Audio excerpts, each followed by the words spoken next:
Well, yeah, man. Welcome to freaking whatever day we are. Wednesday. Wednesday. Happy holidays, everyone. Happy Hope you guys are end having the of the best year. time. How you doing? Great. I've been a little busy today. Today's Yeah. like meeting on meeting on meeting with like, but it's good, man. I'm happy with for the end of the year, which is cool. I'm excited. We've done a lot of great work and we're set up for 2024. So that's kind of We did do a lot of great work. mm-hmm. Do you have a high point of the year? A specific high point of the year, I know. work related. Big questions, huh? Personal, I guess, too. Well, personal is that I did an actual personal trip for like the first time for 2 weeks and took a holiday and then went to Australia and New Zealand, which is like has always been somehow scary to just purchase a ticket and go on a trip. So that was cool. But I think the culmination of I think what we just finished now feels like it's about to actually be a high point because there's a lot more clarity in the work we're going to do. And for me, that's really, it allows, I don't know, for some reason, it allows me space to feel like I can get shit done. And where we were sitting before, and kind of specifically me and the way like my work dynamic was, it was, I felt like I could get some of it done, but not in like an efficient and clear way because it just didn't feel like I could connect the dots as well. Yeah. So that for me, honestly, the high point is that for sure. Do you think it's getting into the right role? Yes. Or, yeah. 1,000%. Yeah. Well, the right role for now.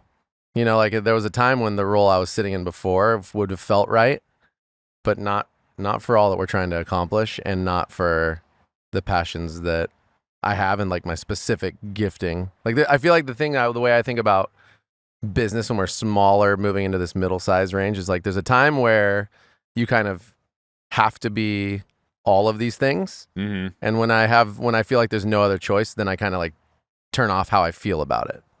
Sort of like it can be draining, it can be a pain in the ass, but there's no better version of what we could do. So it has to happen. And so I kind of go like, that's that. Yeah. But when there's better ways of doing things and there's that in between stage when we're trying to figure out what it is, and we all know that there's a better way, but we couldn't put our finger exactly on what it was and how to do it. That's when it's really hard for me. So then the transition becomes extremely like beneficial. What do you think you're looking forward towards for next year doing that you weren't able to do or lean into this year now that everything's all smoothed out? I think the specificity of being able to lean into what projects we're going to work on and work with the right group of people. That sounds like I was working with the wrong group of people, but like the best use of people management and resources to accomplish the goals is going to feel a lot clearer to me and a lot more easy to execute. Yeah. If anyone's just getting here, we've been working on our roles as owners. We have job descriptions. We have 2 job descriptions actually, which is kind of fun. So me, you, and Charles, we all have a job description for what it means to be on the board, essentially. Mm-hmm. Like, what are our duties as owners? That's one job description. And then we each have individual job descriptions based on our specific areas of activation in the company. And like you're talking about, our strengths and our individual teams, which is cool. And we've got more intentional, well-defined job descriptions for everybody who works with us as well, which is a big part of the work we've been doing this year. Mm-hmm. Yeah, and we set up a huge amount of company infrastructure and like how pay ranges work and a lot of things in that to me help so much because when questions have come up in the past and there's those gray areas, which I think we've cleared out a huge majority of gray areas. You have to have all these conversations and you have to have these like it just really slows the process down and it makes what could be like unnecessarily bureaucratic it's the necessity of the beast. If you don't have a system for it that you've agreed upon, then you have to have a conversation about everything. Yeah. And in some cases, a lot of places in their business, like in anybody's business, you want space for conversations and variability and the agility to move. But in some cases, like how does it work to go from a new hire to a team leader and what does it look like throughout the process? Like I like the concept of that being as clear as possible. You want space for conversations for the right things. Exactly. Not having these weird a la carte conversations about stuff that's not stupid. And I only want to refer to it as stupid because we've had so many one-off conversations about things like these. Like, it's tiring. How do I get a raise? And it's like, if you're figuring out how, 70 people get a raise and you're taking it one at a time and every conversation's a la carte and you're weighing like, how do I feel about this person? What is their work performance? How long have they been there? And it gets almost too emotional. Always. And it gets too convoluted and complicated. And then the weird thing about having those one-off conversations is that each one sets a precedent for everything else. Yeah. So it's really easy for things to be completely unfair and out of whack. Yeah. Because I know when you're doing it like that, how the business is going and how you feel might impact just what you say on that day. You might give a different answer to someone that you wouldn't have given them 2 weeks later. Yeah, absolutely. And it's just hard. I don't know. I like it. I've been having some of those conversations already, and the format makes it really, really clean. Yeah. Because in any given set of asks, you're just kind of like, this is what we've decided on as a company. This is how this path to promotion works. And explaining it too, like, here are our limitations from the business. Like, here's where that number comes from, or here's where this path comes from, because it's, this is a sustainable thing that we can commit to that gives everybody the opportunity to level up over time. And we can totally back it. Yeah. And that feels really good. It does feel really good. And maybe actually the overarching highlight of the whole thing comes down to we are structuring a business and a brand and a company to be what feels like professional. And I think something that a lot of specialty coffee people wrestle with, and I wouldn't say there's a right or wrong way specifically when just like pregame for what I'm about to say, but there's this dichotomy of one or the other. There is fuck corporate coffee and then corporate coffee, and there's nowhere in between in terms of the conversation. Now, that's obviously not true, but I think a lot of people look at concepts like even concepts like we just talked about, like a very specific, this is how you get paid, there's no one-offs, there's so on and so forth for like the 99 percentile, and they might look at all that stuff and be like, that's so structured, that's so corporate. And some of the things that we do and have integrated. And for me, actually, I look at companies that are really, really corporate and they can be overly bureaucratic and funky, Disney being the easy one for me because I always talk about it. But at the same time, there's such a level of execution and precision that I can't deny when I go to see, 100,000 people a day go to what would be multiple businesses that are build outs and functioning on all these hyper specific ways. And I'm like, I want to have a business that is able to function like that and then backfill this whole concept. I want to be able to have it be variable and culturally like led and have it be able to live in conversations of, what we consider actively pursuing better. The ability to change and morph within those guidelines, but still like consistently working towards being able to be a well-oiled machine in the ways that it could be. And I think for me, a lot of companies and even business owners I talk to, the most consistent thing I hear is that like they don't like to trust people to take their things in their business and their systems and actually run them. And that's where like, I know I'm saying a lot of things, but there's two parts to that. There I think is the excuse of fuck corporate coffee, like we just do it all ourselves, and then the other part, which is a little bit of fear, which is just like trusting in other people to do a good job. So to me, I love the concept of us creating a place where a lot of people can participate and it's really, really clear. And in order to do that, you have to do things that I think a lot of people and a lot of businesses, but specifically specialty coffee, might consider like maybe corporate speak or corporate systems. Yeah. I don't know. Yeah, it's hard to tell. Well, the only reason I'm saying that is I've heard a lot of that talk. Where do you hear it? Well, I guess I follow different coffee folk, and then I have a couple friends that I'm not going to put on blast, but one of them is like the concept of like even the idea of like fuck taking any sort of funding whatsoever, and that's totally okay. But like we've taken on some small investment funding to be able to do things, and I don't even know if that considers you corporate or not, because you can do that via bank loan or not. either way, there's these concepts of fuck funding. I mean, there's a local business, which is not the same, but it's kind of like a, fuck corporate coffee. The place I came up in specialty coffee altogether. And I think still in the world of specialty coffee, there's this fuck Starbucks vibe, right? There's always been something to that. And I think it's quieter than it used to be, but I do also, I still think there's something there. Yeah, I can't tell if it's quieter, louder, or just I'm listening to different things, Oh, for sure. So I don't look at the rest of our industry in terms of shops and stuff super closely. Yeah. But I do see Starbucks employees picketing on a regular basis just down the street Mm-hmm. when I drive to work, and I didn't see that 7-8 years ago. Yeah. I think there's something, I don't know what's going on there. Yeah, you might go too far, right? I don't know. I'm tempted to go and talk to them Yeah. and just see what do you want?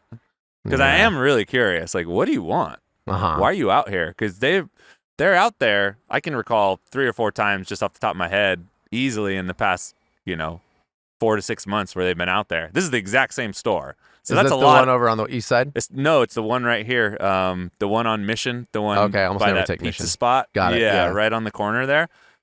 And that's a lot of picketing / striking for just one location, I feel like. Does Starbucks do franchises? They're not. I don't know if they're franchises. I Yeah. don't think they are. I think they're all. I think they're run also corporate run, by, right? Like the whole thing. like the headquarters. the I know HQ? some of them. I believe some of them are union, and some of them aren't. Some individual locations yeah, are. I And do some know that. aren't. But I don't know how they work. But I'm really curious as to know what people want. But it seems like a very angry picket. So I haven't really just done the deed Totally. and pulled over and I'm afraid Like, I'm tell gonna me get more. met with some hostile stuff. I'd love to go take the microphone over there and what do you guys look for? It what would do you be what do you cool. hope to get and what are you getting? I'm it would be really interesting. Yeah, I was thinking about something that relates to that too, but when you put yourself in that place, then you have to be ready to accept and take on whatever kind of energy they throw at you. And then you're going to be then you have to see, then you'll know, Yeah. there's people out there who are just angry and they'll just bring the heat on you. And I could totally be calm in that because You I can wouldn't be. I wouldn't really Yeah. try to convince them Nah. of You'd be like, oh, what I cool. think or if they're right or wrong. It's just Mhm. more out of curiosity. Yeah. What do you want? Yeah. What are you asking for over here I Yeah. haven't seen any picketing as well, but that would make you wonder why that store and why not all the stores. Yeah. Yeah, I don't know. It's interesting. And then and that's a complex, huge business too. Obviously, I'm speaking like I understand what it is like to run a public company. For one, I guess there's something to being public versus being large. Something meaning it's different, not anything that I necessarily have an opinion on. yeah. I just Yeah. would imagine that you have different duties, right? Because then you're all the fiduciary duty of paying the people who paid you to build more stuff. And I guess there's probably a little bit of complexity, and by a little I mean a ton of complexity there.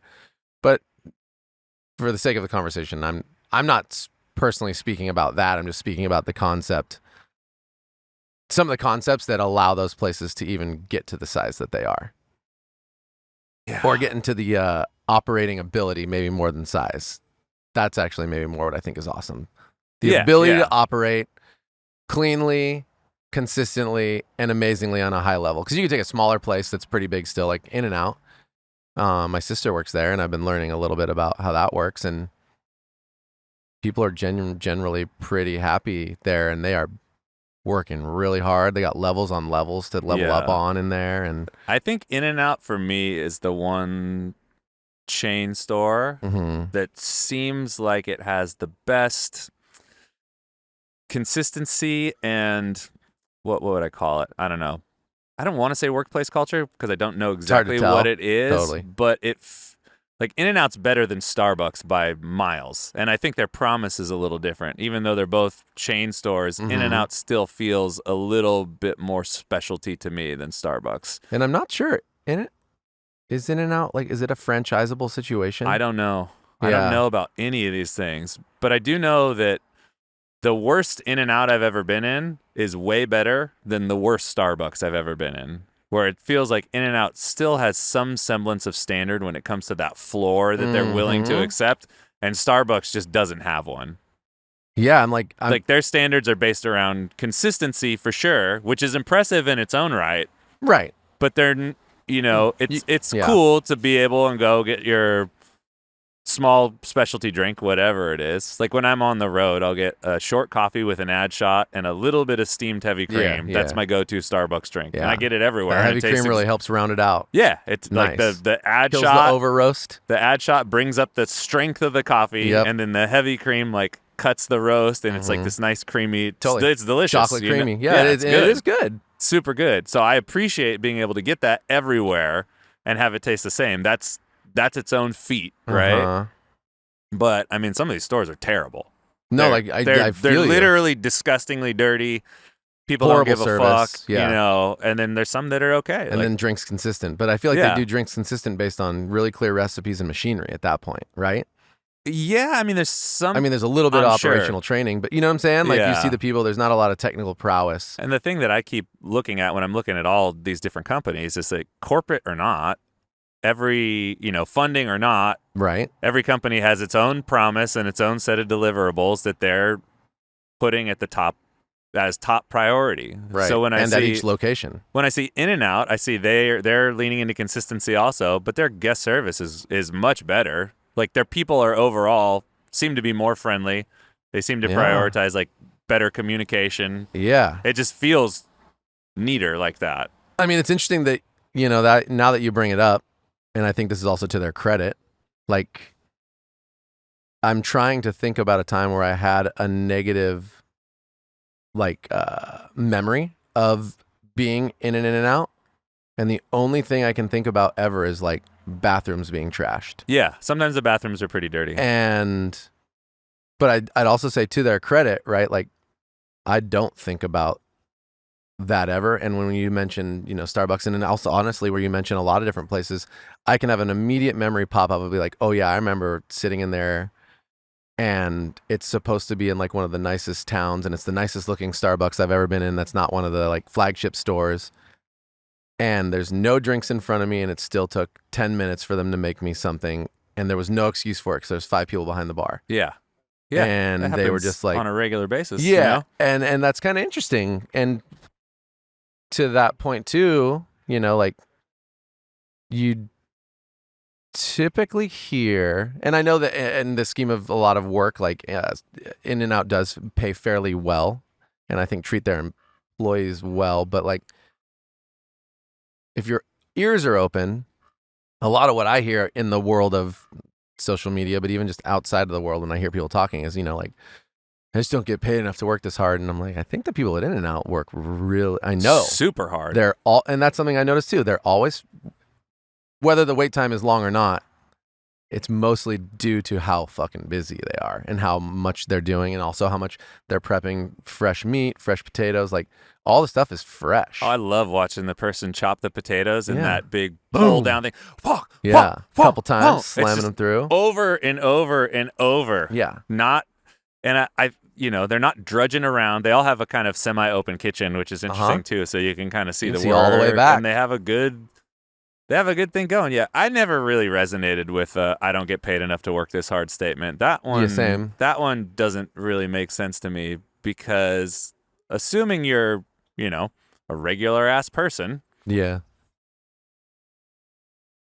feel how you want to feel about it, but it's a free market for employment. Yeah. So if you're getting your ass handed to you and you're like, this isn't for me, well, one, I think that's just a shitty attitude. For sure. It's just a shitty attitude. It's not going to serve you anyway, but it's like, I mean, go work somewhere else. Yeah, I mean, is that a ridiculous thing to say? Never. Never. I had a conversation. I've had a couple conversations that are similar to that in our business, and it's like, look, like I'm not blind to the fact that we have limitations as a business. Like when we're just explaining how our review structure works and the ability for people to level up, some of that stuff we were talking about earlier, it's essentially constrained by our cash flow position. You Absolutely. know, what we bring in is what we have to give. There's nothing extra that comes from outside that allows us to buffer this. Yeah. So We got bills to pay. right, when there are certain people who just need more, have to get more, sometimes it's painful, oftentimes it's for the best, but it's like, hey, we can't give you what you want, and you should go get what you feel like you deserve. Yeah. Like, I'm not here to hold anybody back. Like, if you've No, got no hard feelings about if that. you got a badass set of skills and you're worth 3 times what we're paying you, you should go get 3 times the money if that's what you want. Like, Yeah. I don't, you know, I was writing about this the other day to where it's like employees shouldn't feel guilty for finding a job that suits their life situation better. Yeah. Because everybody's life situation is different and everybody's life situation changes over time. And we all have different metrics of success of what we're willing to accept, you know? Yeah. Some people need a fancy house. Some people don't. Some people need a fancy car. Some people don't. Some people are happy to trade off money, and it doesn't even feel like a stress to be a part of a culture that they believe in. That's fair. Some people don't have the luxury of making that decision. Some people are probably taking care of their whole family and their sick mom, and they just need to maximize their money in whatever way possible. And fuck, dude, I get that. Like, legit, go get what you want. You don't need to feel guilty about it. And the flip side is also true. Employers don't need to feel guilty. We don't need to feel guilty because we can't give as much as some other people. It's like we're limited by multiple things. You know, we're limited, one, by the industry we're in. And we've talked about this over and over again. It's like no one's going to maximize their revenue working in the coffee industry. You know, different jobs pay different amounts of money. So I think the example I used was, you know, your average brain surgeon makes more than your average nurse, but less than the CEO of a Fortune 500 company. Those are 3 different career paths. They all just have different pay.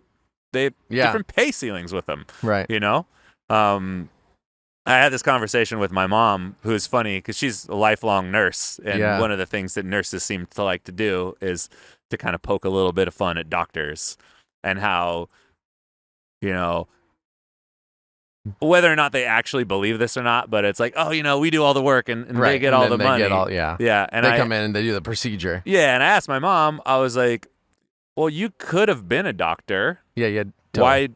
Why didn't you? She's like, well, I don't want to be one. I want to be a nurse. I love like helping more people and like getting on the individual level. The work that I will love to do is what I wanted to do. And I'm like, exactly. Like, that's beautiful. You know what I mean? Like, all good. I think that's great that like, and obviously they're working together as a team, and she doesn't hate doctors or anything, but it's just like one of those funny cultural quips, right? And I'm like, yeah, you're stoked, like, right. And she's retired now, but she's maintaining her nursing license because you can. And I'm just like, dude, you had a great career. You got to work with a lot of interesting people. You've got a good retirement. You're not stressed for money. It's like, you fucking got it made. Like, you got a great family. It's like, there's nothing to complain about here. Like, that's a great choice that you made. You got to be happy for most of your life. Yeah. Even though some things, like, she obviously had some hard times, like raising 2 kids by herself. Totally. Not chill. Like, while she's continually going to school to level up. It's like, okay, some shit going on there. For sure.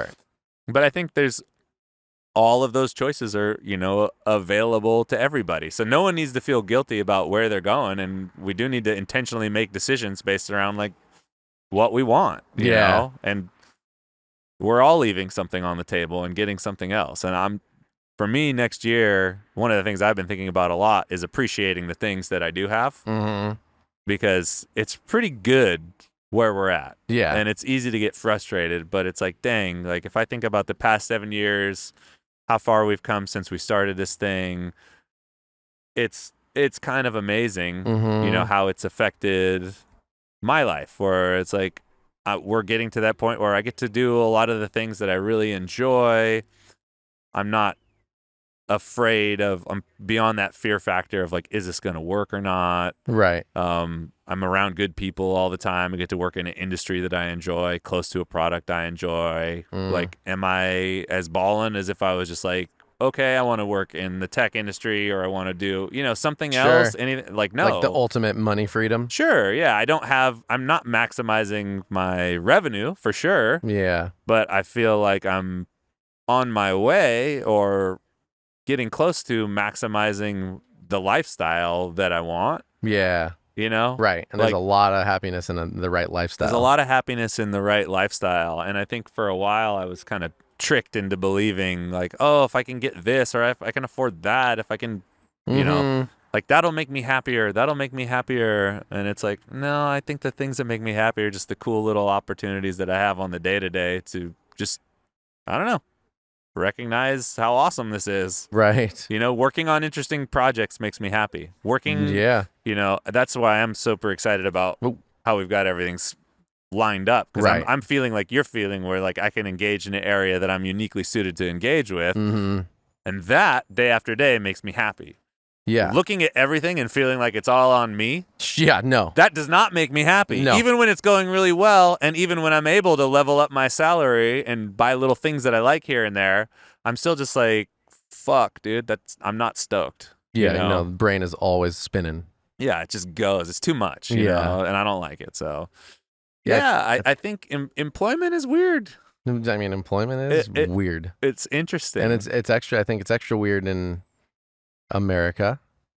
Because, I mean, there's other places in the world where you theoretically, or a lot of places, you take a kind of job and a kind of trade, and you can do that your whole life and make it and that's somewhat cultural. I think there's people who do you change can jobs. do that here. Well, you can do that here. You're right. But, like, I think in other countries, you can do that and also, like, have a fairly sustainable life. Meaning, like, you can do that here, but you can couldn't do that here in you a couldn't lot of different necessarily trades. just be, like, you might not be able to be a career-long like barista here, right? Exactly. But there are so many trades that people overlook because they don't have the social status that some of the other stuff has, and they're just like, no, I don't want to be jobs. Being a plumber. Yeah, exactly. You can fucking rake You in can kill cake it. being a plumber, Right. but nobody wants to be a plumber because our culture celebrates, the internet doesn't like the culture. Entrepreneurs, Yeah. tech entrepreneurs specifically. I was listening to a so book. Funny. It's like, why is if someone starts a tech or a software or whatever kind of business, we call them an entrepreneur. But if someone owns their own general contracting business, we call them a small business owner. Like if someone owns a plumbing business, we call them a small business owner. We don't even see them as an entrepreneur, even though they absolutely are. Yeah. And that shit's funny to me. Like, taking that off the table, it's like, if you're in something like the trades, like you don't need to own your own business to make a good living. Like, that is also true. If you're in the trades, you can make it pop if you're willing to be like, yeah, I'm a plumber. Yeah. And I don't think there's anything wrong with that. Right. I'm just like, fuck, let's blue collar the fuck out of this thing, dude. Like, like that. Those people make the world go round, as far as I'm concerned. Yeah. You know what I mean? Yeah. Absolutely. Like, if I had to lose the internet or plumbing, I'd probably keep plumbing. So it's like, I can enjoy all the little things of modern civilization, but I just think it's really interesting that, status plays a role, social status plays a role in the things that like how you people feel want about the to work do. you do. How you feel about the work you do. Like, we should all be proud of the work we do. Like, if we're doing it well, like, right. Doesn't matter if you're putting up drywall or like, coding. Like, I don't think one's cooler than the other. No. It all really comes back down to how you feel about yourself when you do it at the end of the day. Yeah. And if you're able to even reconcile that, and if you are and you're happy, then I think you're doing a good job. Yeah, it's freaking awesome. Yeah. Shout out to all those people. May told me today, who works in Swift Street, so this will be a shout out to May. Or actually, maybe, today. They were like, yeah, I mean, I graduated. I was supposed to do all this stuff, but I just really love it here. So I'm just working here because I love it here, and I don't have plans to go anywhere right now, and I'm cool with that. And that's an attitude that is just so awesome and refreshing. And it makes me, I mean, obviously proud of the place we have, but it also is a reframe and a refresher in general to be like, yeah, like that's a really good thing. If you enjoy what you're doing, there's no reason for you to feel like you need to be doing something else. I think it's cool. Yeah, I think it's so rad. good. Even if you know you're going to do something else eventually, it's really important to enjoy what's going on. Yeah. Or, I mean, I'm not going to say what's important for people, but it's really Sure. cool to be able to It's just nice. stop and be like, yeah, I like this right now. Yeah, this if you is check in awesome. with yourself. Yeah, this then is it what we're feels good. doing. It's so funny. And I think having that sense of awareness can get us out of some of those other things. Because like what you were talking about earlier, when your friends are like, fuck corporate coffee or fuck investment money. It's like, is that really the thing that you're upset about? Is that really what you're Most mad about? likely not, because right? probably not. That's Yeah. just an umbrella category for all these different things. So it's like there's all these different corporations. I mean, we're a corporation. Yeah. Patagonia's a corporation. Mm-hmm. No one's out there screaming, fuck Patagonia. It's not the corporate or the amount of money that you make Right. that people end up having problems with. No, you it's know? typically cultural It's related. like, what's going on in the culture that makes you not like this? You know, it's not having investment money. Or even just not understanding it, right? Like for me, it's like I don't feel comfortable speaking exactly to what's going on either with a Starbucks or a Disney or another place, or even the concept of franchise. What I'm inserting based on my guessing is that if you franchise something, then you potentially have the ability to put your own cultural spin on something that's very specific and taught to you. And I'm like, that could be really cool, maybe. You know? That could be, yeah. Yeah, that could be really, really neat. Yeah. But then the youth, and so whatever, all that to say is, you know, I don't have heavy feelings about a Starbucks or things like that in that way, in the fuck corporate or not, because I don't understand how it works and what the necessities are to any of how that business runs. So, you know, they I kinda know that just I are probably what they don't are want to it me, based on yeah. what I see, and I probably don't think it's wise for us to pursue a concept like that. But like, I can't tell you why it's stupid or not. And Right. and again, you'd have to go see why these people are picketing. But my guess is maybe they don't understand that either, you know. And so for me, I have a hard time making a full judgment call on any of these huger companies or even like companies I don't know anything about, because I don't know the concepts Right. behind it and what's going on for real. And everyone's got a different set of goals and a different tolerance for stress and a Right. different amount of things they're willing to give away. It's like, I don't want us to take huge amounts of investment money, because the only thing that makes it worth it for me in terms of having my own business is actually having my own business. Right. It's like once you can't make us decisions, as a collective loses any kind of decision-making power, I don't really want that. right, You then know? it's not our business anymore. Yeah, it's not our business. And that's how I feel right now. It's a brand, yeah. You know, and maybe that'll change. Like everything that I never thought has changed in my life. Like there's so many things that are different than what I thought before, but that's how I feel right now. And Right. So that's all I can say. And there are other people who just are like fine with it. Mhm. And that's cool. Like I don't have any beef on that. Some people are like, I want to be big. I want to scale it up. I'm willing to take on big amounts of investment. Like I just want a place where I can do, you know, my work, and that's really rad. Like Yeah. I think that's cool. Everybody's got a little choice. They can do it differently. You know? Hey, go out there. Make your nice choices in 2024, Chris. I think, yeah. Here's a challenge to everybody out there. You can pick it up or you can tell me to go fuck off. Instead of running around saying fuck this or fuck that, like maybe spend some time thinking about what would be good. You know, it's so easy to say what would be bad. Sure. And make it really vague. It's like, specifically, what do you want? Like, what's going on that's so bad right now? But like what would your perfect world be? Because I think if we can spend a little if time we can figuring that out. visualize the win, Yeah. we can figure out how to make it happen. Yeah, I think You- spending you that know time what to I figure mean? that out is really the Because challenge. when I see our path, there's a difference between the actions that we took when we were grumpy at work and be like, man, fuck this place, versus, okay, what could be? Yeah. Because once you say what could be, you're kind of on the hook for it, and then you got to make it happen. And that's when we started making things happen. Right. And when we've been in complaining zones, it's not incredibly productive. No, you always get stuck at some You're point just when you're in stuck. complaining Well, zone. it's just you and start, it's okay to you kind vent of a start little down the bit, road for a little bit, but then the complaining like blocks you from being open and creative a little bit. Yeah, it's like that positive vision of the future is really Mhm. what can help create action, Yeah. in my experience. Hey everyone, that's the podcast for the week. Thanks so much for listening. If you heard something that inspired you, let us know, or tell a friend. These are the types of connections that are the most important to us and that we seek to create every day.